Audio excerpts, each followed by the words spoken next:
Pemirsa, tim Densus 88 pada pagi tadi menggerebek rumah terduga teroris di Babakan, Tangerang Selatan. 3 terduga teroris tewas setelah mencoba melemparkan bom aktif. Berikut kronologi penggerebekan di Tangerang Selatan.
Pemirsa, 3 bom pipa di kontrakan RT 02 Setu Tangerang Selatan sudah diledakkan oleh polisi. Kapolri Jenderal Polisi Tito Karnavian menyebut jaringan teroris di Tangerang Selatan masih terkait dengan Bahru Naim. Sementara diduga low eksplosif karena menggunakan bahan potasium nitrat. Potasium nitrat adalah salah satu kandungan untuk low eksplosif. Dan sasarannya mana Pak? Sasarannya Pak? Sasarannya sementara ini baru keterangan dari keterangan Adam ini adalah pos polisi di daerah Serpong. Bapak berarti ini ada hubungan dengan sindikat Bahru Naim Pak? Kemudian Tetap nanti akan tetap terkait. Ya, ini memang kelompok ini sebetulnya nyambung juga. Dia direkrut di dalam LPC Pinang ya, karena dulunya dia tersangka salah satu pimpinan kelompok ini namanya OM ini alias AR ini, dia terkait dengan Ivan Hasibuan yang tersangka penusukan yang di gereja yang di pastor gereja yang di Medan. Masih ingat mungkin beberapa waktu lalu ya. Ya. Kemudian dia juga terkait dengan salah satu anak buah almarhum Durmatin namanya Abu Haikal yang ditahan di Lapas Cipinang. Jadi pertemuan mereka ini sudah dia napi kasus kekerasan dulu, kekerasan kriminal biasa ya, bukan teror, tapi direkrut di dalam lapas oleh Abu Haikal, anak buahnya Durmatin. Motifnya Pak? Ya motifnya teror.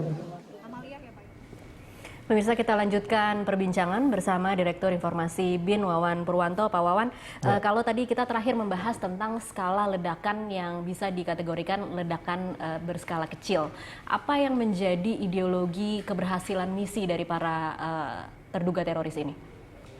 Ya sebetulnya mereka menyesuaikan keadaan. Kalau lone wolf, mereka yang bergerak sendiri, mereka rata-rata belajar dari otodidak, apa yang terjadi di situs-situs itu dia praktekkan gitu.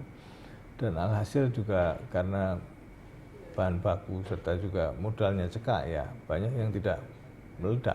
Seperti dalam kasus Tangerang sebelumnya itu ada serangan itu kan bom pipa juga tidak meledak. Juga yang ada di Kramat Jati pakai bom sepeda itu sama. Jadi mereka hanya mencoba-coba main-main merakit apa yang ada di internet itu. Jadi seperti itu. Nah kalau mengapa yang lain juga low eksplosif, tidak banyak yang high. Di samping merupakan terkaitan dengan soal bahan baku material yang memang susah didapat. Ya, dia sudah didapat. Mereka kebanyakan juga trial and error di dalam membuat bom-bom itu sehingga tidak sedahsyat apa yang terjadi di tahap-tahap sebelumnya seperti bom Bali 1, kemudian bom Marriott, bom Kuningan, bom Bali 2 dan sebagainya, tidak seperti itu. Nah, ini tampak sekali bahwa pasokan dananya juga sudah mulai prihatin mereka itu. Dan masyarakat sendiri juga yang tadinya ada yang memberikan donasi besar-besaran, dulu kan ada yang sebulan 750 juta. Tapi sekarang sudah mulai susah. Dia sendiri tidak mau tertipu, yang tadinya memang berupaya untuk ikhlas membantu, tapi begitu mendengar adanya suatu penyalahgunaan ada yang mundur. Tapi ada yang juga memang concern untuk masalah-masalah upaya aksi teror itu. Oke, kalau tadi Anda katakan mereka belajar sendiri, otodidak dari internet, apa yang meyakinkan polisi bahwa ini kemudian sebenarnya memang ada hubungannya dengan Bahru Naim? Sebetulnya memang Bahru Naim itu juga banyak memviralkan apa-apa lewat sosial media. Dari kelompok yang ada di ISIS sendiri ada punya sekitar 46.000 Twitter dan juga ada 4.800 situs ya. Nah, itu terus berkembang. Sekarang menurut saya juga jumlahnya terus meningkat. Apa yang menjadi persamaan mereka, Pak Wawan? Kalau bisa dilihat secara tipe-tipe aksi atau mungkin ledakan yang mereka lakukan atau targetnya mungkin? Jadi mereka ini kan dengan memviralkan itu lewat postingan-postingan dari berbagai, diharapkan seluruh dunia itu akan membuka tanpa dia harus hadir di depan matanya, tapi di dalam jarak yang demikian jauh ternyata bisa mendownload itu.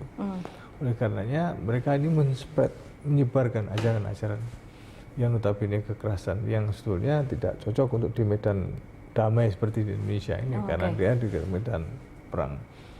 Tapi dengan kondisi seperti ini makin menyeret situasi, ada yang simpati juga. Nah, disinilah pro kontra itu terjadi.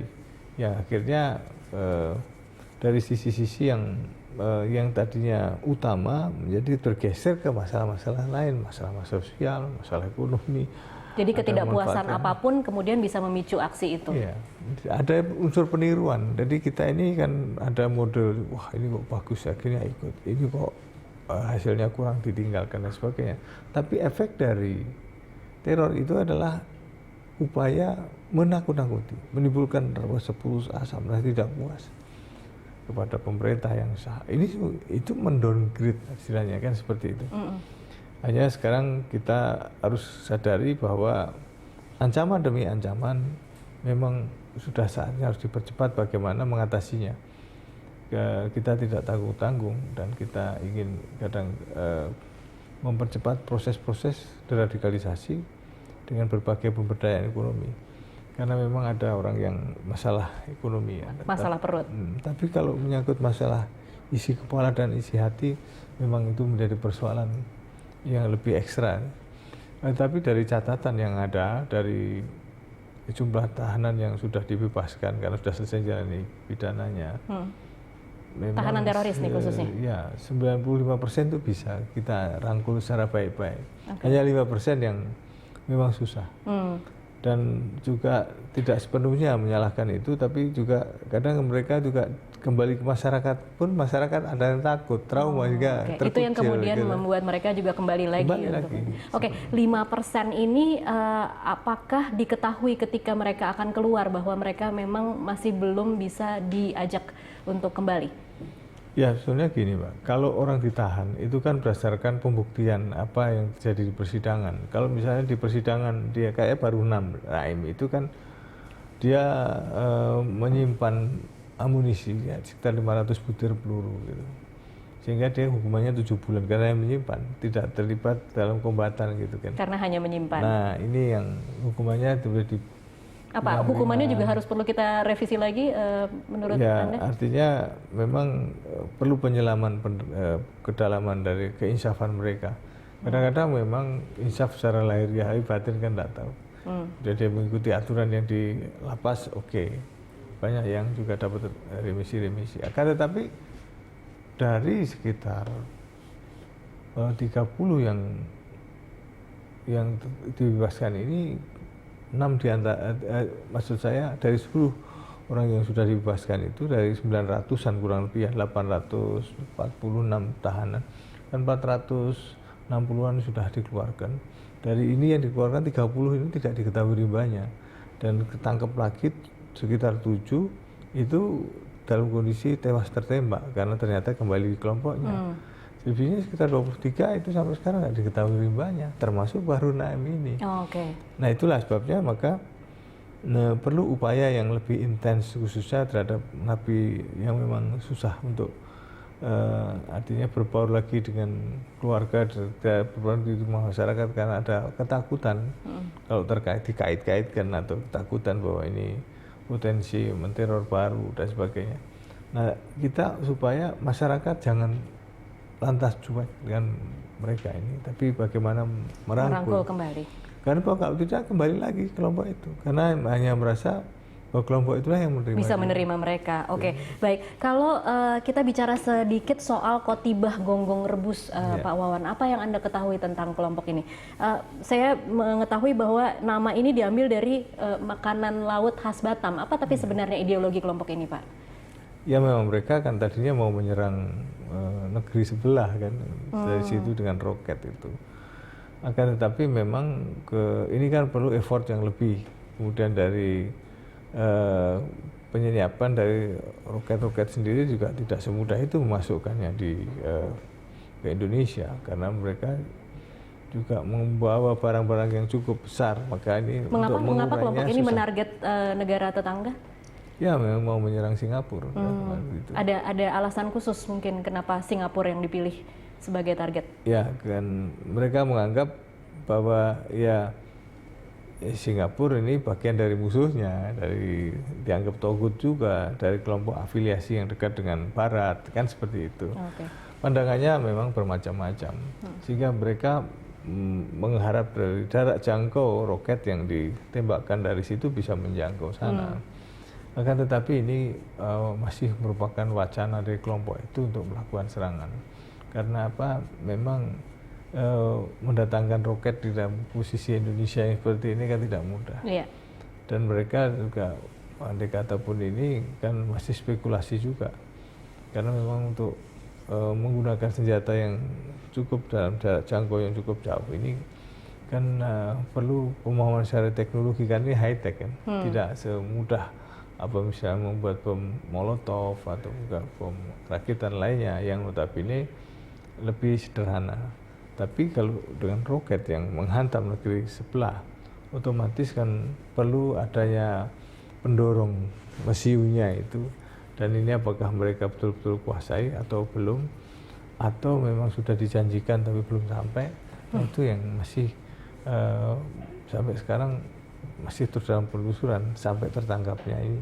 Hari ini menangkap pimpinannya saja ternyata tidak menghentikan aksinya ya Pak Wawan?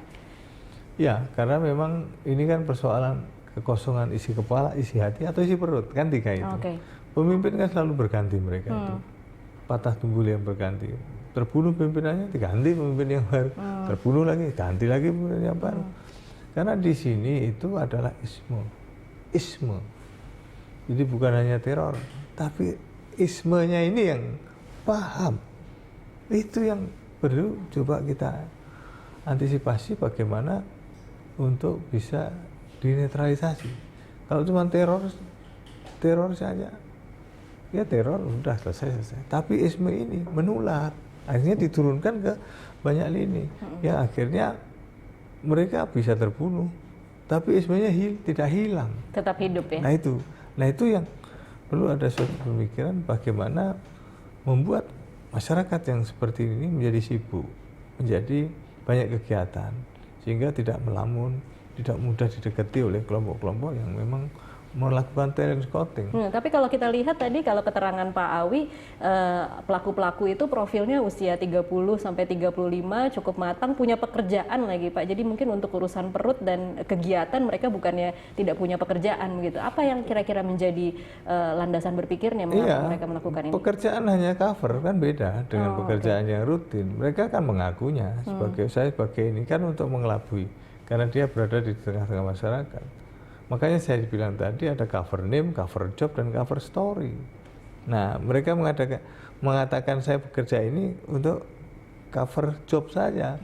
Bahwa sesungguhnya kan tidak seperti itu. Sebab kalau dia datang ke situ ditanya kan kecurigaan makin kencang. Namanya kecurigaan makin kencang, maka segera itu masyarakat sekitar mesti bergerak sendiri.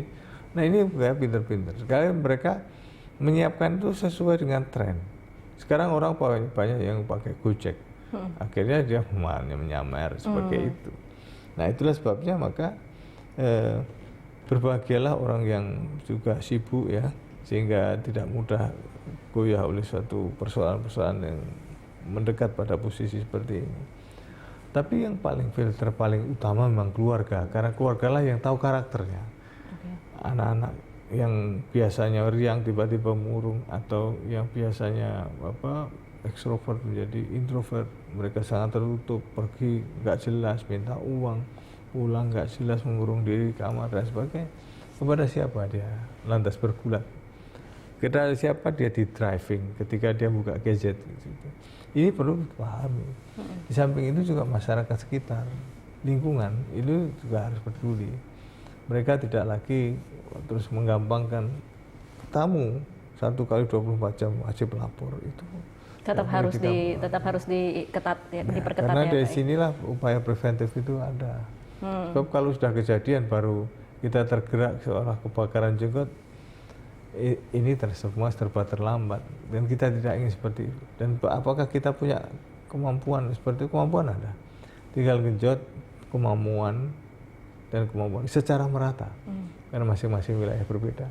Itulah sebabnya maka aksi teror ke depan, mudah-mudahan ini penanganannya tidak hanya dari sisi hukum kan, tapi di sisi penajaman untuk mengubah mindset mereka menjadi orang yang betul-betul bisa ada suatu pembersihan dan penjernihan di dalam pikirannya, sehingga dia disadarkan, dan ini perlu proses yang cukup lama. Oke, Pak Wawan, ini tidak hanya terjadi di Indonesia, tetapi juga kita saksikan terjadi di negara-negara lain. Kemarin ada dubes Rusia yang kemudian ditembak oleh polisi Turki, kemudian juga ada di pasar Christmas, pasar Natal di Berlin, dan yang terakhir ada di Meksiko. Kalau Anda melihatnya ini memang ada satu keterkaitan atau memang hanya kebetulan waktu yang bersamaan di akhir tahun? Oh, itu bukan kebetulan. Memang ketika Irak Utara diserang habis-habisan, mereka sudah mulai keteter. Mereka ISIS ini lantas memerintahkan untuk menyerang di negerinya masing-masing. Makanya jangan heran kalau terjadi serangan seperti itu. Dan kondisi ini maka terus diwaspadai, maka dilakukan upaya-upaya penyempitan gerakan, kemudian juga upaya untuk selalu dekat juga dengan keluarganya mantan eks-teroris itu, karena mereka juga masih punya file yang ada di emailnya, pemikiran di benaknya ini. Kemudian dia juga bisa bercerita bagaimana daya dobraknya untuk tetap struggle dalam posisi pelarian. Itu semua kan ada ilmunya, ada di spotting. Itu sebabnya maka sekarang kalau misalnya masyarakat ini kalah di dalam bagaimana mengcounter soal pemikiran-pemikiran di situs-situs, kemudian di dunia maya, ya repot, yaitu karena kita ada 88 juta pengguna internet, ya 34 juta itu pengguna Twitter, belum medsos yang lain. Ini menunjukkan bahwa peluang untuk di brainwash direct lewat gadget itu begitu besar. Karena perlu langkah bersama, action plan dari semua kementerian dan lembaga untuk lebih memberdayakan unit-unitnya yang merupakan wujud coba di masyarakat untuk lebih care dan untuk menjadi unsur bahwa mereka lah yang harus mengubah sesuai dengan kondisi yang ada, sehingga mereka tetap berkembang untuk lebih peduli begitu. Oke, baik, kita akan lanjutkan nanti di segmen selanjutnya, Pak Wawan. Pemirsa, tetaplah bersama kami, usai jeda komersial kami akan kembali.